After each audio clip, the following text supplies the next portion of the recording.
What's going on? I'm Caleb Ochoa, also known as NFL Caleb 22. I'm here with Derek, also known as DWeezy. What's up, man? Not much. What's going on with you? This is Betting the NFL Week 18, the last week of the regular season. And last week, we're going to have a lot of games to bet on. So hopefully, we're going to try to make it count this week, because it's going to be tough in the playoffs. There's a lot tougher games. So we'll try to do our best this week. Um, yeah, so I'm going to start with recapping what happened last week, week 17.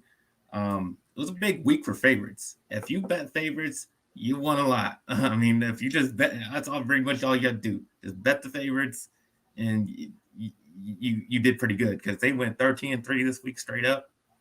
Um, they had a winning week against the spread too, 9-6-1. So yeah, you did pretty well there. Home teams also did well, 11-5, straight up, 13-2-1 against the spread. So if you bet home teams against the spread, you definitely got a good payout.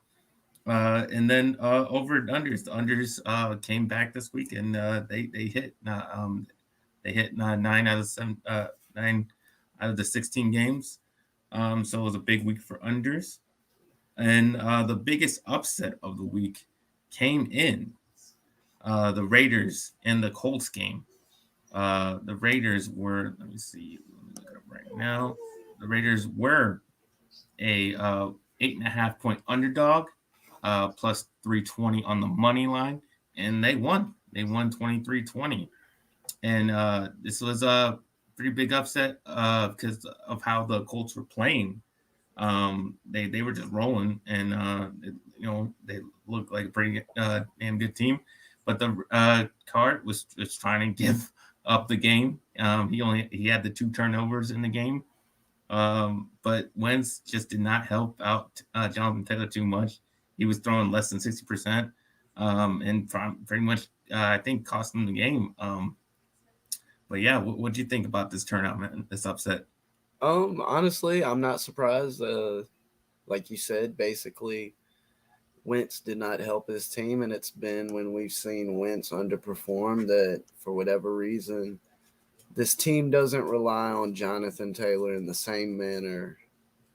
It's not consistent, and so it's not a team that I'll be uh, big on come playoff time, going deep into the playoffs. I think depending on the matchup. Now, of course, they're probably looking at one of the higher seeds. So they may make it through that first round. But they're not a team I see going to a championship game, potential Super Bowl team. I don't think Wentz is consistent enough, and they don't rely on the running game enough to basically maintain that consistency because that's what you're looking for at this time of year. Yeah, definitely. Like John Taylor still had 100 yards, so like it just wasn't enough. Like they just didn't produce enough offense because Carson Wentz was just too inaccurate. Oh yeah, if Um, I'm not mistaken, I was on a Jonathan Taylor prop, TD yeah, prop, and that didn't come in. And you, like you said, you'd be shocked like that Jonathan Taylor wouldn't get in the end zone at least once. yeah. Um, but yeah, the Raiders were the one of the only 2 underdogs that won this week, or 3 underdogs, 2 or 3 underdogs. Um, so yeah, good for them. They kept their playoff hopes alive with that big upset. But the biggest cover against the spread came in the Patriots Jaguars game. Patriots -17, won 50-10, and still covered by 23 points. Man, Uh, yeah, it's not that's no, it's not too often you see a team in the NFL put up 50 points. And if I'm not mistaken, Seattle was the other one, but we saw multi 50-point games this past weekend.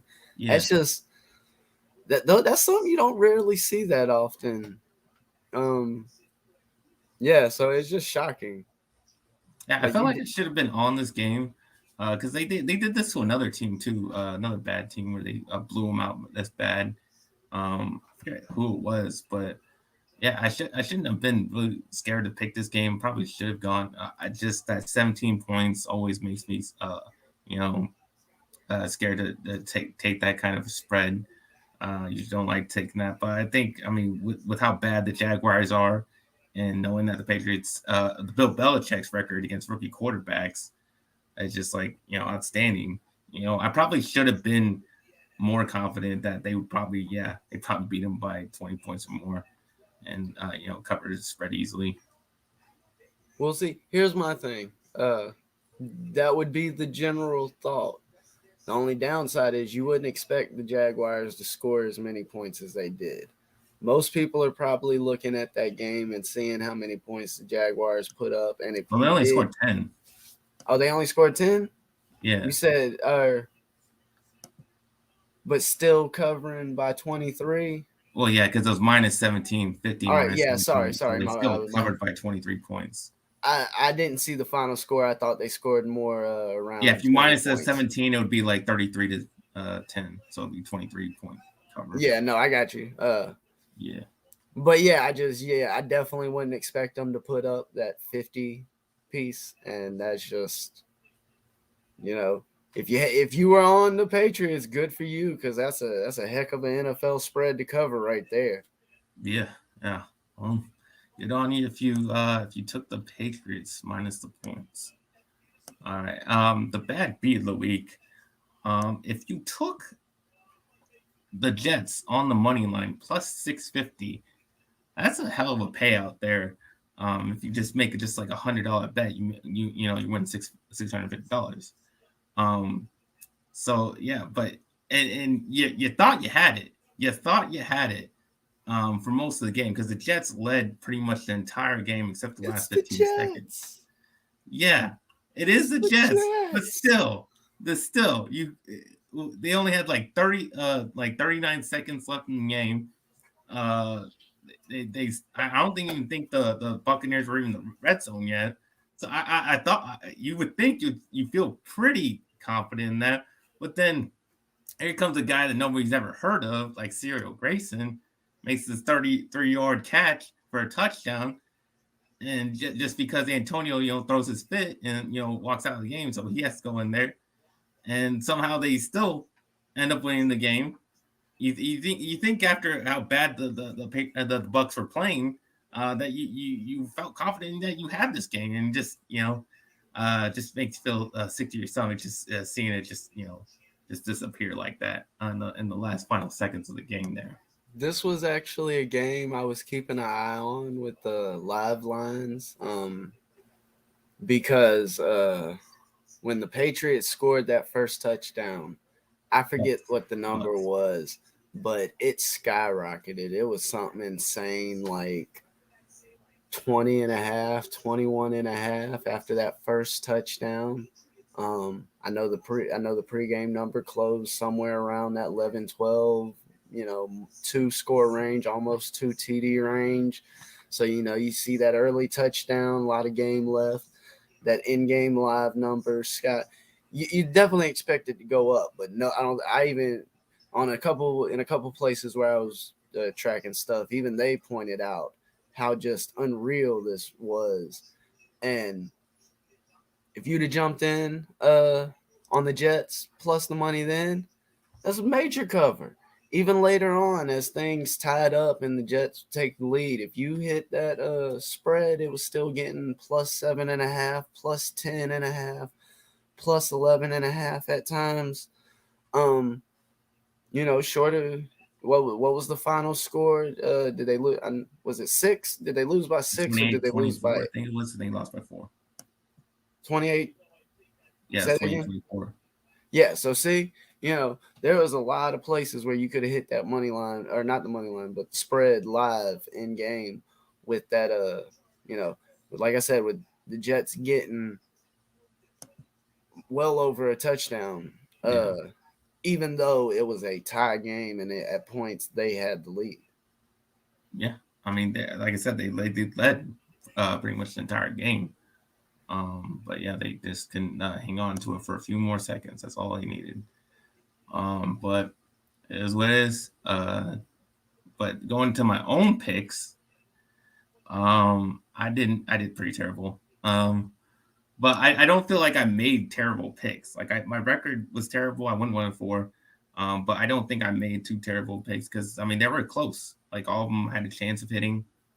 They weren't like total like I just whiffed. I mean they were just it was missed. Exactly. That's the one thing I try and pay attention to a lot is how I handicap the game. Is that I see, you know, what happened, was it similar and in line with some of the things I expected and was looking to see happen? If that's the case and the numbers didn't fall my way, that's one thing. Uh, an example of that not occurring, like this past weekend with the Browns, I was on a Chubb rushing prop to go over 86 yards. The thinking being Baker's messed up. He can't throw the ball. Something's wrong there. You got one of the worst rushing defenses in the league. We got one of the best rushing attacks in the league.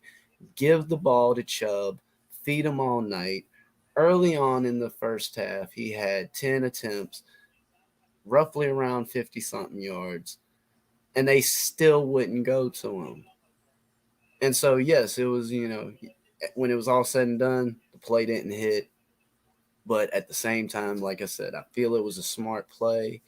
You know, I've seen where a lot of people were like, why didn't they run the ball with Chubb? What beef does Stefanski have with Chubb? You know, it kind of helps soften that blow when you have to see that loss, when even other people are like, this made no sense. That sometimes that's the problem with sports. You can be Yeah, right on the money, you can have everything figured out, and still somehow things will go sideways. So in my opinion, that's why I try and focus on making what I think might be smart plays. And if they don't work out, they don't work out. But in the end, I'm not going to beat myself up when, I'm not just taking a shot in the dark. yeah.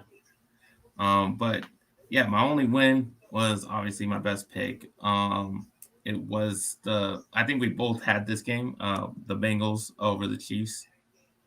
Um, did you have that last week?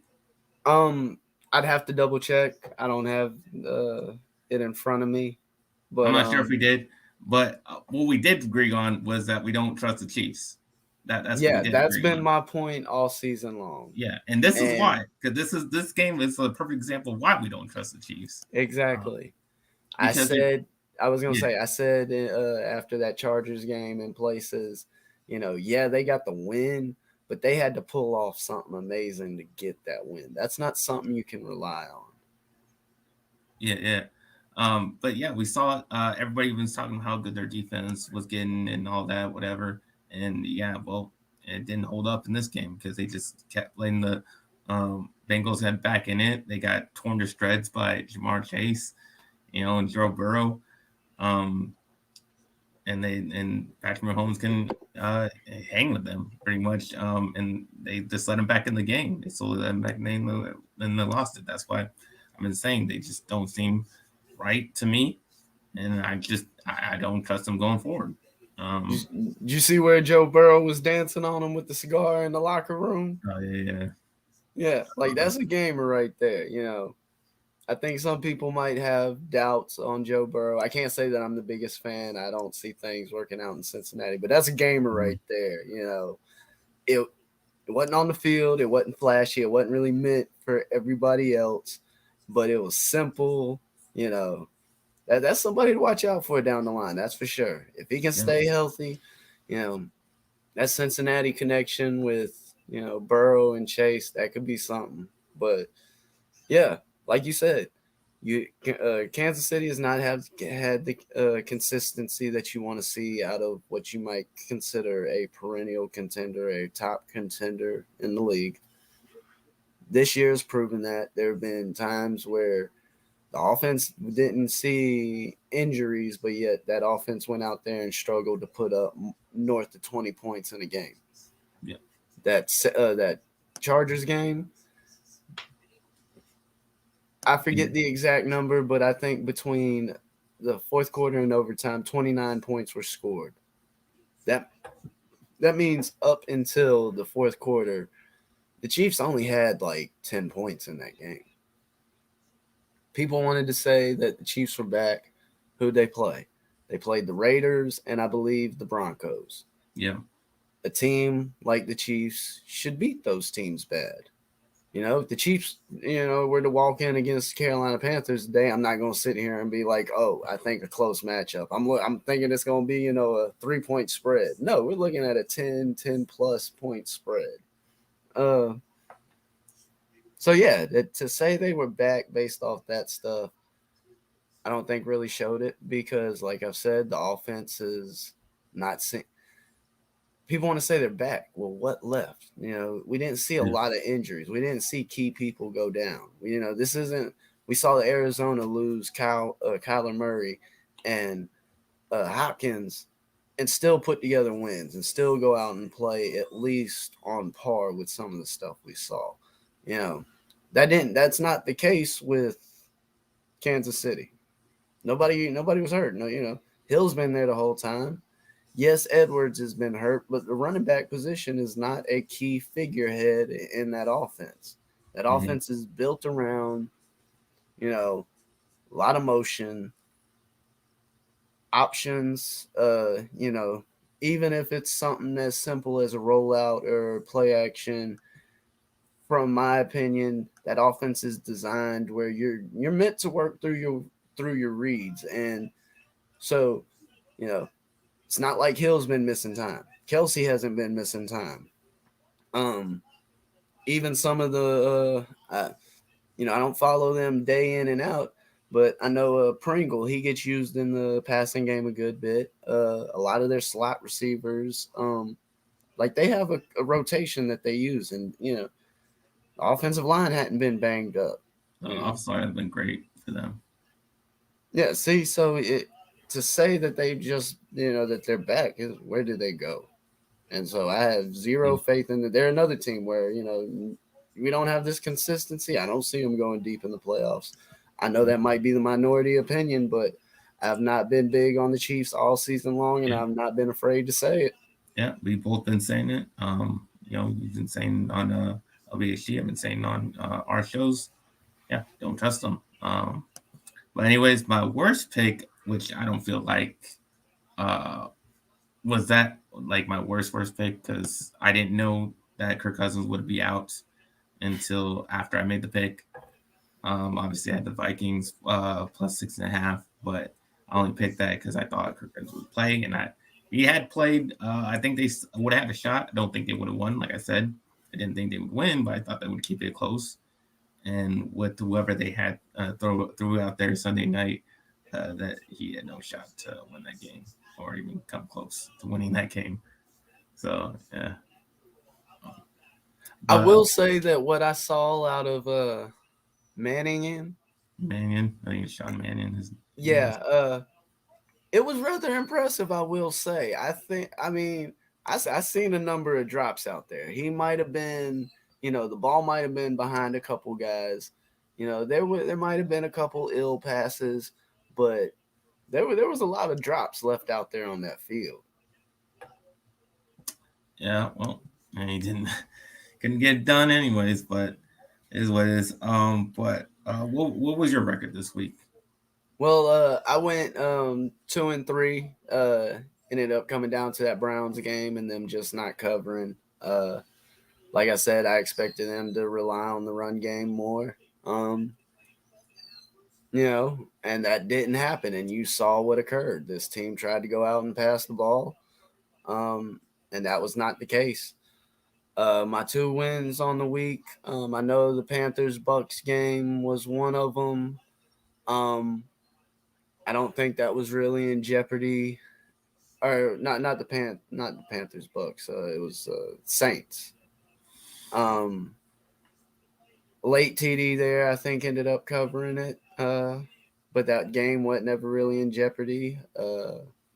You get into looking at some of these bad offenses. Currently, the Panthers being one of them. Uh, Team point totals. I thought the number was extremely low pregame. I didn't touch it, but I believe it was around 14 and a half, 15 and a half. what they put up, 9 points, something like that. Yeah. I don't think they covered that total spread. Ended up hitting. Um, and so yeah, when you're talking about bad offenses, you fade bad offenses on the scoreboard. That Jags game, you're basically saying the same thing. You fade a bad offense on the scoreboard. Well, you know they put up 10 points. Okay, you only need to put up 30 basically to win the game. Of course, people ain't expecting a 50, but you put up 35, 40 points, you're going to likely cover a 17-point spread on a team that's not putting up more than one or two scores, really. Yeah. Um, but yeah. So I think that's pretty much what we had for last week. Now going to this week, what you want to look out for?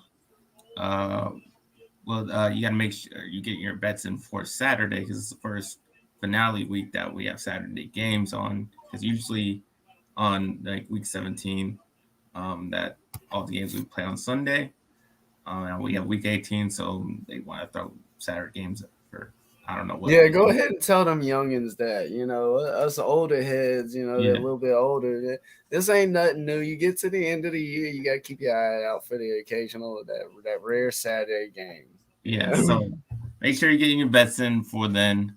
And this is a hard week to bet, because you never know who the hell cares Exactly. who's gonna play. The last week of the season sucks for a perspective like this.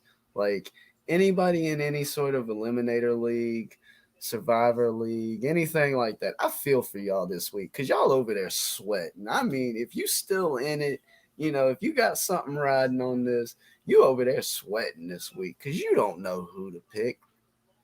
Yeah, yeah. It's gonna be tough because it's hard to know who's even gonna play in these games. What motivations And they have. I was gonna say that's before never Yeah, mind COVID and all that, and never mind we talking about the sport where players could go down and practice at a snap of a finger, and oh, they're not playing this week or the rest of the season. Like never mind all of that. Then you might have the coach and front office come in 1-2 days before the game. He's not sitting. He's not sitting. He's not playing. He's not playing. He's not playing. Just going up and down the roster. hmm Like, so, yeah, definitely pay attention to what, teams are playing this Saturday. If you like what you're seeing, me personally, I would try and wait until that last minute, get as much information as you can because there's no telling who might be sitting. You might, regardless of what you hear, regardless of what the expectations are, you know, unless they're fighting to get in the playoffs this week, there is no guarantees who might be stepping on the field Sunday. Yeah, but even with all that, odds makers seem like they expect a few blowouts this week because they 4 games with double-digit point spreads. So watch out for that. If you like taking big point spreads, well, this is your week. If you don't like taking that, like me, well, maybe just take some chances here. But Honestly, this could be the week to try and maybe target some of those large point spreads because to a certain degree, some of these books and some of these handicappers in these books may have painted themselves into a bit of a corner mhm. where, um, you know, it's hard to really say, but more or less, they've been consistently handicapping this team in a certain range at a certain price point, and you can't just. I mean, yes, they could if they tried to, but I think to a certain degree, ego comes into play, and they can't just on the fly adjust to it because of the perception and how money might come in on one side of the bet, and Mhm. then you know what we're talking about. A number of players announced that they're going to play, not be playing, and then that number slide. Um, I'm actually shocked that there's as many numbers up at the time as there is because, like we've said, three, 4 players get set for a game. Right players, right position group, something like that. You're talking about a potential 3, 4, 5, 6 point slide on a spread either direction. You know, that many points, even at money line, you start seeing a good bit of movement. Yeah. So it's gonna, like I said, gonna be a tough week, but we're gonna make our picks now. And like you said, this is a week to take some chances on those big point spreads, and that's what I'm gonna do. And yes, I just said how much I don't trust the Chiefs. But I trust them this week against the Broncos because they still have the number one seed to play for. They still want to try to get that. So I think they have plenty of motivation there. Them Broncos not really playing for anything. They pretty much packing it in. So I think that it's going to be a beatdown this week. And I'll take the -10. I'll lay the 10 points with the Chiefs. And yeah, Mahomes is I think like 8-0 against the Broncos in his career. And in his last five, they beat him by 13 points or more. And four of the last five games, Denver scored less than 13 points or fewer. So yeah, I'm pretty confident in this pick here. What do you think? Yeah, see, what I hear is I'm fading the Broncos, so I'm going to take the Kansas City Chiefs because they'll be able to score enough points to get over whatever the spread is. 10 points. Yeah, see, I completely agree that could happen. Um, do we know who Denver's rolling out at quarterback? Because if it's Drew Lock, I don't think this team could get 10 Probably, points. probably. I mean, who knows? I don't know if it matters at Exactly. this See, point. so yeah, this could definitely be a game where you might want to try and target the Denver team point total. I'm an under guy, that's what comes to mind in a situation like that.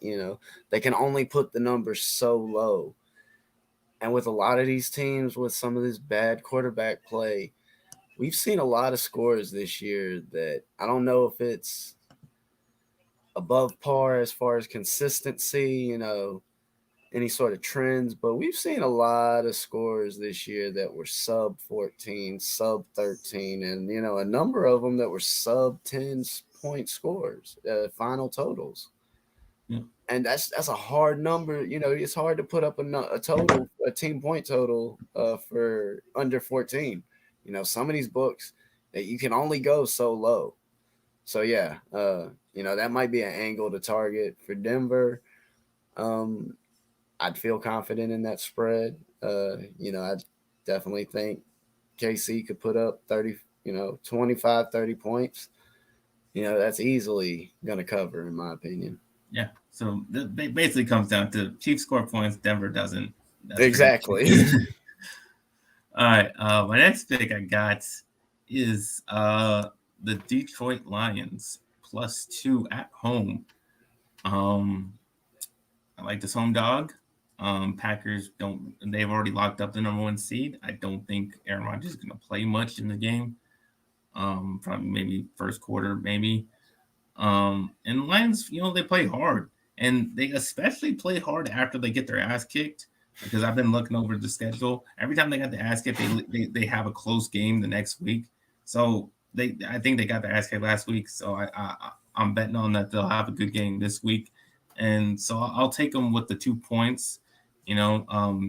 Packers not very good against the spread against the Lions, at least. They're 0-4 against the spread in the last 4 matchups against the Lions, and 2-7 past 9. So hopefully that trend continues. And the home team in this matchup is a 4-0 against the spread, and Lions are the home team. And yeah, Detroit's been pretty good in recently against the spread. They 6-2 in the last 8 games. So I like the Lions in this one.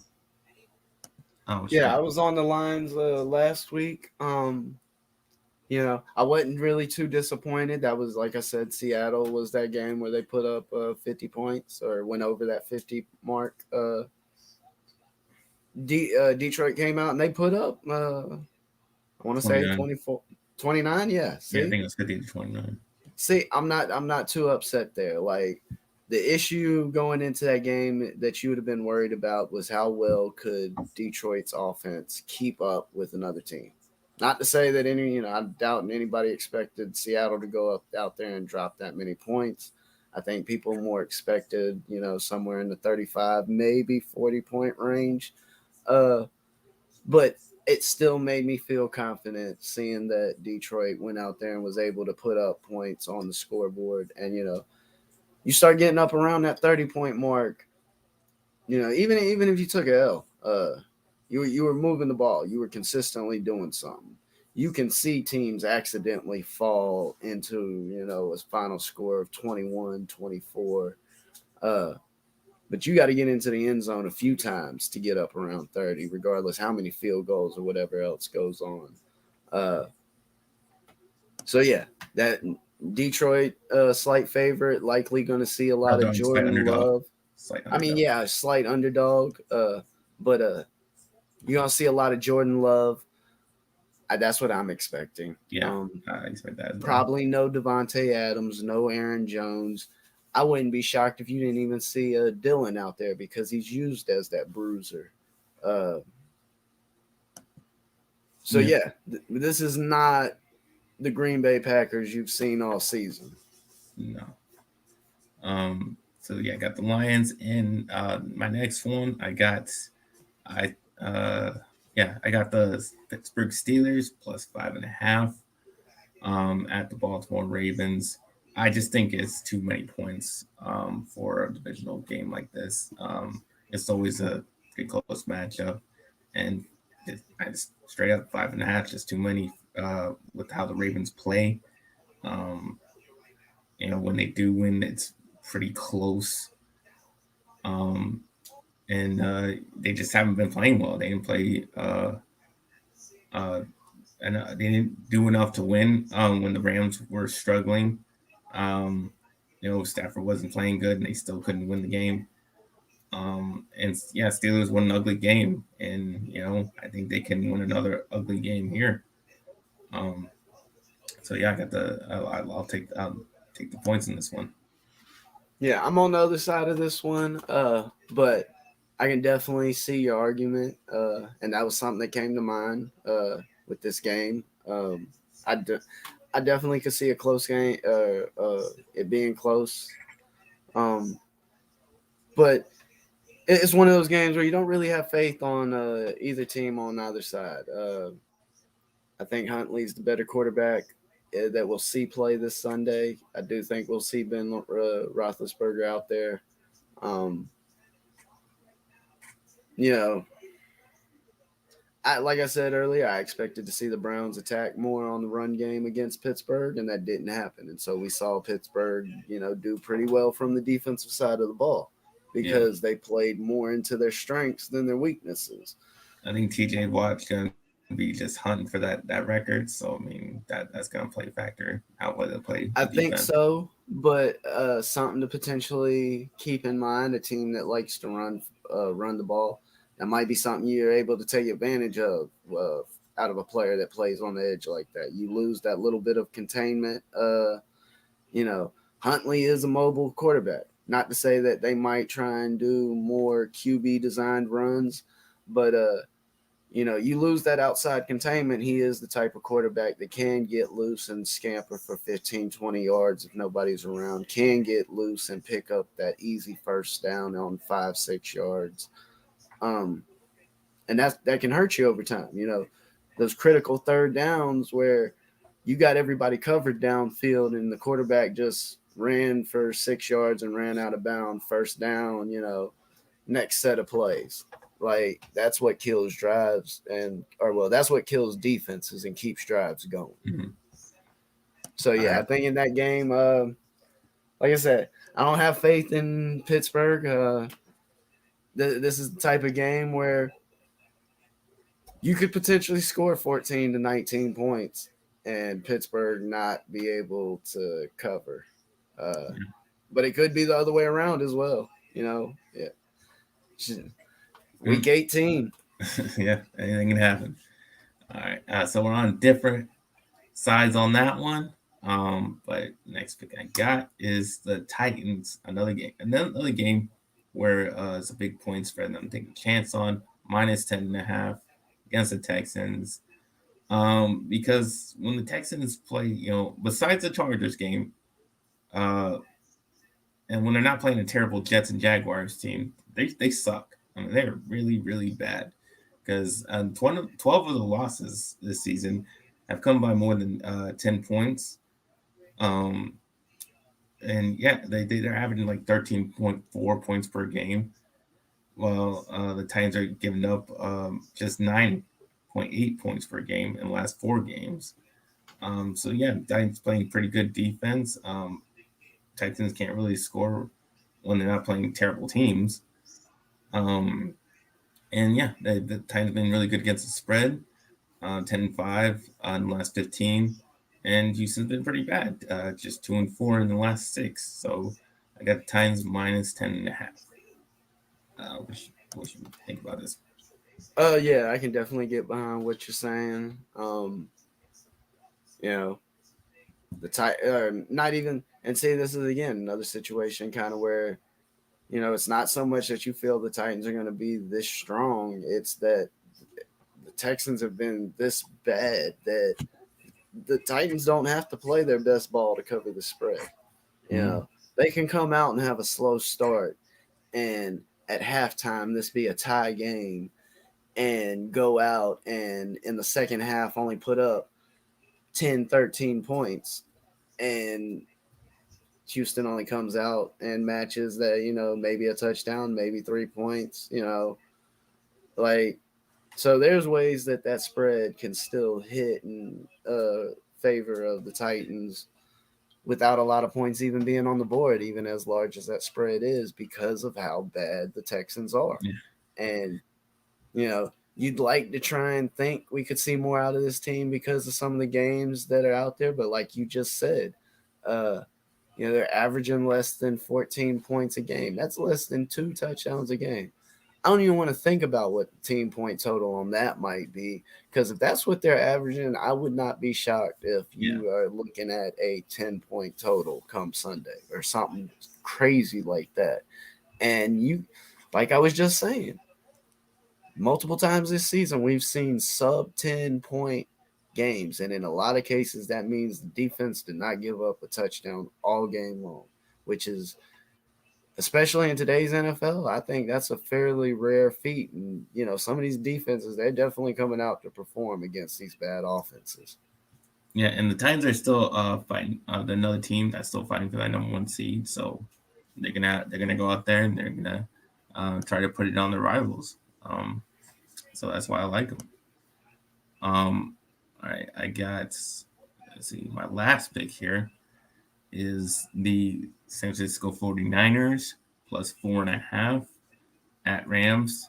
Um, yeah, Kyle Shanahan has McVay's number. I mean, he's been 5 straight times, and yeah, like Niners. For that reason, and because they're holding teams just 15.8 points per game over the last 8 games, and held the Rams to just 10 points last time they played. And the Niners are 6-2 against the spread in the last 8, 4-1 in the last 5 as an underdog. And the Rams, on the other hand, are 1-4 against the spread in the last 5 games against winning teams, and 1-4 against the spread in the last 5 games against the Niners. So I think all those trends are going to continue, and the Niners definitely will cover the spread if they even if they don't win this game, which I do think they will win this game outright. Well, yeah, what you got on this game, man? Yeah, no, I'm on the same page with you with this game because, partially we don't know who we're going to see play Sunday. The Rams could easily sit a couple people. We've heard all this talk season long about the what ifs and what's going on with Stafford and potential behind the scene injuries or stuff like that that's being played through. Uh, so definitely, keep an eye on the injury list, who's going to be in and out. But this was one where I think, I was saying earlier on lunch break hot takes. I think, the 49ers, they could potentially cover that, or, the money line might be the way to go in that game. Because, Mm-hmm. like you said, a lot of what you just read off, Kyle Shanahan has McVay's number. This team has played extremely well against their divisional rival, Those are the trends you like to see. Like at a certain point, you know, it begs the question. There may be something Shanahan and his coaching staff has picked up on that they're able to isolate on McVay and that team, and they got their number for a reason. Like this is more than luck. Yeah. Um, yeah. So we're on the same page there. You can go ahead with the rest of your picks. All right, so yeah, this week, one of the teams I will be looking at is your Dallas Cowboys taking on the Philadelphia Eagles. Um, Originally, I had gotten on this game Monday night when the spread was still -2.5. Some people do, I don't necessarily play numbers right away when I see the opening number, but Dallas -2.5, even against a healthy Eagles team. I thought that number But was way too that's the low. thing. I don't think they are healthy, and I think a lot of players are out this week. But either way, I think that number was way too low. And then when the COVID stuff came about and we learned that, a number of people would be missing this week, Mm-hmm. uh, basically they voided the bets that I think that they had on the Eagles and then put up a new number that was around 7. I got back on at the 7, but I would have really preferred to have that 2.5. That'll look nice in that game after all this COVID news. But yeah, I think Dallas. Yeah, when it, I've been talking about consistency, and that's one thing that they've seemed to struggle with a little bit. Going into this game, I think that's one of the focuses that team is going to have for Week 18. We may not see I don't want to say a full strength. You know, if it gets to a certain point where they feel like that the game isn't worth trying to win, you may see them pull Dak and a couple starters. Yeah. You know, you do have to keep an eye on the playoffs in these last weeks, but with everything Philly's going through and the potential holes they're trying to fill with bodies, I just can't. I can't take them in any fashion. So Yeah. I'm on that minus Yeah. 7. I couldn't. Would like to take my Cowboys, but like you said, didn't know how long our guys are going to play. Don't know how much we want to win this. It's not really going to help us that much. Just the opponent on seeding, and then the Eagles just have nothing to play for. I mean, that's why I think they're going to rest a lot of their guys. So, not sure who's playing. That's what kept me away from this game. But yeah, I can see why you're taking us. And we have Parsons, and then it just came out that Parsons is out too. So, uh, not sure. Really, just unsure of how this game is going to go. Really. Yeah, and I think that's what that can be said about a lot of games this week. Honestly, um, my next game up, I got let's see, we mentioned the Baltimore game. I Mm-hmm. will be on the Carolina Tampa Bay game. I have Tampa Bay minus the 8. You know, yes, we may not see Tom Brady play, but this is another team where, like we were just saying with the Houston Texans, such a bad offense and things just not working, not clicking, not being able to score points. Um, it's just that simple. Give me the Bucks minus the 8. Even if we don't see Brady play the full game, at times we've seen Carolina's defense completely disappear. So even if they rely on a Ronald Jones, we saw last time they met up, in my opinion, they didn't do much more than basically walk an extra lineman out there on the field and run power run schemes and just pound it right up the middle. And they had you saw the success they had. I think there's a very strong chance we see the repeat of that.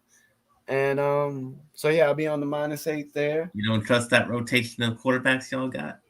I ain't never trusted a rotation of quarterbacks.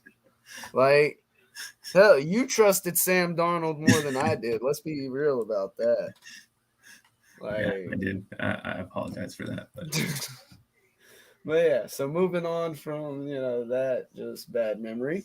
Um, I'll be on the New England Miami game. I'm taking New England minus the 5.5. I think Belichick's going to want that team playing strong. I think he's going to want them to finish on a high note. You have a young team. You definitely have a young quarterback. Um, this is about more than just going and getting the W. This is about going and playing well. Um, and I think I'm not sure what any playoff implications for Miami are. I know they got a chance, so I do expect them to come in and fight. But I think a lot of that winning streak had to do with some of the teams they were playing, and not to say that in a bad way, but there was only two or three instances, in my opinion, where they had to actually step up and defeat a better team. You know, it's easy. It's not to say that it's easy. There's no easy wins in the NFL. We've seen that occur this season. Houston has wins. Detroit has wins. Bad teams have wins. The Panthers have wins. Jesus, the Panthers went 3-0 this season. Just think about that. They might finish the season with what, a grand total of 7 wins, and they had a 3-0 run to start the season in a season that has an extra week. So yeah, but sorry to get off topic. Like I said, having that consistency, having your team playing strong, having your team playing right. I think Miami is a good team. I think they're up and coming. I think they got a lot of pieces in place for what they want to do, but they're not going to beat New England. And I think New England's going to, win by a touchdown, maybe closer to that 10, 12-point range. Um, so, yeah, that's what I'm on for that one.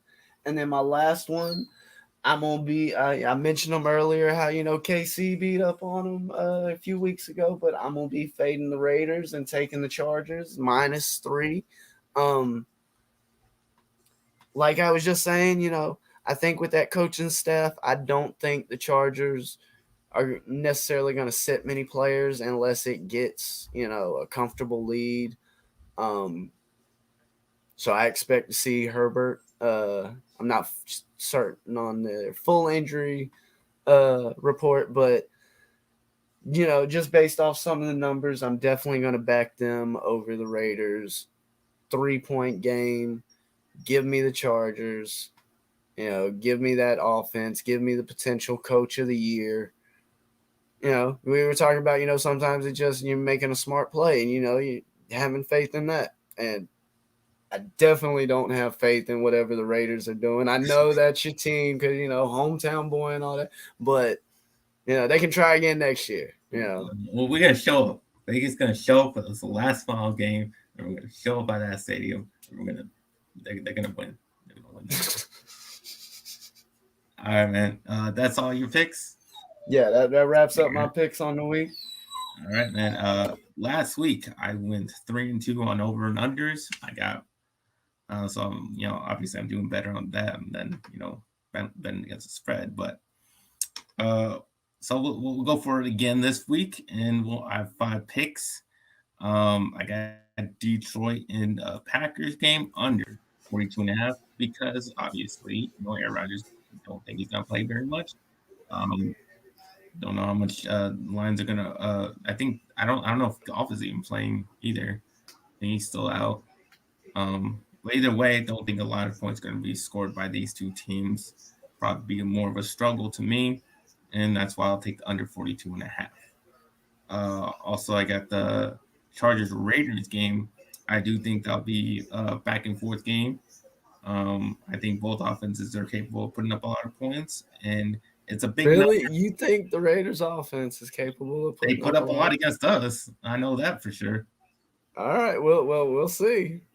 The Chargers are capable of that too, and I think they put up a lot against the Ravens too. That I think they've. Well, hold up now. Hold up. That was a different team that played the Ravens, basically. But it's still, I'm just saying they're capable of putting up that type of performance. They've done it multiple times this year. So I think they both teams can score. So it's big numbers, 49. But I'll take the over. I'll take the over because I think it's going to be a big scoring game. Next one, I got Seahawks and Cardinals. Don't know what I don't know. Like I said, I don't know who's going to play for the Cardinals. I don't know if they're going to want to come out there and win this game. They don't have that much to play for. And the Seahawks, I don't know what they're doing. They're just kind of whatever. They put up 50 points, but I don't know if they're going to have the same luck against the Cardinals defense. So, and it's a big number, it's 48. So I'll take the under on that one. And the next one I got Saints Falcons. These are awful, awful, awful offenses. These are two I'm teams that waiting to hear what the number is on this one because the, I give me the under. I don't even know yes, what I don't even know what. I'm taking the under because these are terrible, terrible, bad, crappy offenses. Their quarterback is playing like crap. The number is 40, and I'll take the under on 40. Man, I Um, would probably take the under on that, even if it was like 37. yeah, I mean, I'm not even joking. That's a 2017 game. yeah, You know, like man, that's how little faith I have in the offenses in yeah. that game. I agree. Well, I'm taking the under there, and I think the Ravens Steelers. I don't know. Kind of feeling. I feel like most people are gonna take the under. I feel like most people are gonna take the under. I'm gonna go the opposite direction. I'm gonna take the over. A It's little just bit. see what So happens. some contrarian action. That's always Yes, nice yes. to I'm see. just gonna because I know Yeah. that's where most of the public is gonna go. Most of them is gonna And have see, and under. that's what's Well, I'm always gonna go over. beautiful about this is you can make a play, watch a number, it can move in line with what you were saying. Be like, yeah, see, people are getting on. Hi, I beat you to the number. And move the other way, be like, yeah, see, a lot of people are fools. I'm going against the public. It's just that's the beauty of it. That's one of the things I've always enjoyed. Like even earlier today, I had a couple of NBA plays and things that I were tracking. It always makes you grin a little bit when you see a number move a certain way. You're like, see, told you. Yeah, yeah. So yeah, the number is 42, and I'll take the over on 42. Just because, honestly, just because. Well, with that game, I mean, you don't need much more than that. Hell, I wish I could find some sort of potential sack prop. See what that number is for this. I don't know how easy they might be to find out there, but that I promise you, this was the type of season where if you could find something like a sack prop, I don't care who the Ravens are playing. With their line, the Panthers, with their line, you target people up and down that D line for the other team because you see multiple sacks, things like that. So yeah, this TJ Watt, I would not be shocked if he got in the range of 3, maybe 4 sacks. I would be all for, like if the Baltimore Ravens were just like, we're putting a tight end on them, we're putting the tackle on him, we're sliding the coverage his way. We don't care if there's 2 guys coming free off the other end. TJ Watt is not getting in the backfield. Like that would just make me laugh. I would be so happy losing the bet watching that game. Just every play there's somebody in the backfield and it's not TJ Watt, and that's by design. All right. You got any more picks? Any more advice for the peoples? No, that wraps me up for this week. It being that last week, I don't think I'll be looking too much at player props. Now that may be an area to come target in the playoffs. You can definitely sit back and look more at the matchups that you got at hand. You can dig a little bit deeper into some statistics and see how certain players have been used and how certain defenses have done against certain units. Whether you're targeting a tight end position or the running back specifically, or things like that. So yeah, I might have a couple props or something. Come start of the playoffs, depending on numbers I see. That's definitely an area where you find a number early or you find a good number, you might be able to find it at a low price. And if you feel confident, play that, play that first number then maybe split up a unit and play it a little bit higher, because the situation you end up putting yourself in, if that first number hits, in a lot of cases you'll end up covering altogether. So even if you go 1 for 3, you basically break even. If 2 hit, you're looking at potential plus money off that second one. So even though it's not a full unit, when depending on what the numbers are, what the odds are, how you do it, you could potentially, only bet 2 units and have the potential to win 5. But at the same time, say you go 2 for 3, you still end up on the positive side. Say you only go 1 for 3, you broke even. I ain't never gonna be mad about breaking even, especially on Yeah. something like going 1 for 3. Now, of course, there's always the chance that you don't hit anything, and that's what you're always trying to avoid. But I'm not typically the type of person that'll try and put multiple units on any play. That's just how I am. But I do like, if I'm gonna potentially use multiple units, I do like the aspect of potentially using a half unit and the play is beneficial to what I already have down.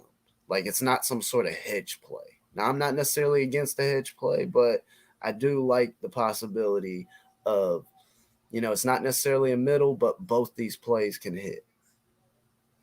All right, man. I think that's the show. So tell people where they can find you. Yeah, y'all can get at me on Twitter right now at DWeatherly90. Y'all can catch me Wednesday nights at on lunch break hot take. I come on around 8 o'clock for their to do the lunch money bet segment where I give my NBA plays. And as the season wraps up, things may transgress to the NBA season. There may be some boxing, MMA in the future, depending on things. May see how scheduling may line up. But with those, it's you have something set up, and then the fighters, somebody gets hurt, somebody pulls out. A number of different ways how things can get scratched there. But yeah, so. And keep your eyes out for me having my own channel on YouTube here in the near future. I'm looking to potentially drop something around mid-February, maybe late February. All right, man. You can follow me at NFLCaleb22 on Twitter and Instagram and all things like that. You can find me on this channel on Good Friends, Better Rivals with Ferris McDonough. That will hopefully be out tomorrow. And also, please subscribe and like, and you can have all what pretty much I just said on my articles on the Let's Get Ready Network website, let's get ready network.com. And yeah, good luck with all your bets, everybody. Thank you for watching, and we will see you next week.